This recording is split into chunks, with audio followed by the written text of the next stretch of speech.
katliamı sadece katliam değil, soykırımdır. Bir köy, bir tarih, sosyal tesisler, araçlar, evler, hayvanlar ve geleceğimiz hep birlikte yakıldı. Tamamen yok edilmek istendi.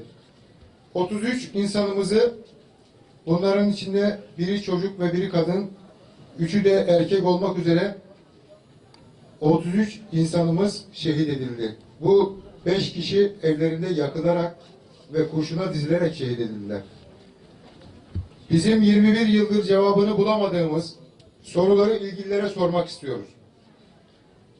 Ve artık bu soruların cevaplarını da almak istiyoruz. Kamuoyu da bu soruların cevaplarını bekliyor. Daha önceki yıllarda sizler soruyordunuz bize. Biz size bu soruları soruyoruz ve sizlerin aracılığıyla, basın aracılığıyla bu soruların cevaplarını bekliyoruz. 1. Katliam öncesi bölgedeki hareketlilik istihbaratın dikkatini çekmedi mi? Çektiyse ilgililere bildirilmedi mi? Bildirildiyse neden katliam önlenmedi? Neden gereği yapılmadı? 2. Başbağlar Köyü Sivas'a yaklaşık 500 kilometre uzaklıkta olması ve Erzincan'ın en son köyü olmasına rağmen neden seçildiği ve 3 gün içerisinde nasıl bu seçenler organize oldu? 3. Katliamdan sonra yangına neden hiç müdahale edilmediği. 4. Cenazelere neden otopsi yapılmadığı.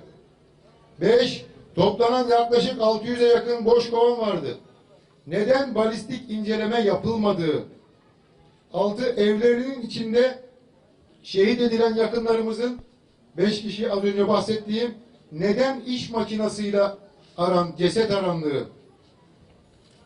6. Yanan evlerin dozerlerle neden düzeltildiği. 8. Bu katliamdan sonra devletin ilgisizliği devam etti ve köyün imarı için yapılan başvurular hiçbir kanun kapsamına alınmadı. 9. Yakalanan ve hemen ardından serbest bırakılan sanıklar büyük resme ulaşılmasını önlemek için miydi? İtirafçı sanıkların mahkemeye getirilmemesinin sebebi neydi?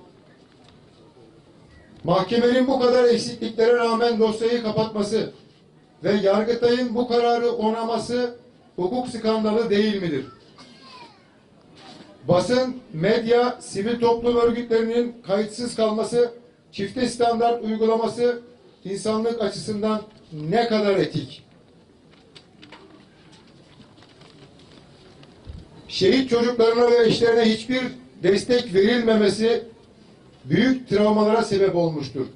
Bu ve benzeri soruları istediğiniz kadar çoğaltabiliriz.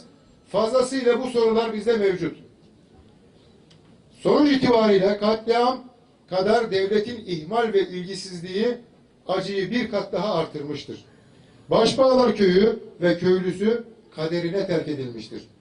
Bizlerin beklentisi entelektüellerin, yazarların, profesörlerin, konuyla ilgilenenlerin katliamı her yönüyle irdelemesi, kamuoyunu ve bizleri aydınlatmasıdır.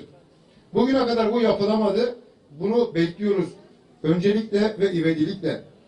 21 yıl sonra da olsa 1993 yılı faili meçhuller yılının birçok olaylarının yeniden incelenmeye başlanması, ayrıca Cumhurbaşkanlığı Devlet Denetleme Kurulu'nda Sivas ve Başbağlar'ın inceleniyor olması bizlere umut vermiştir.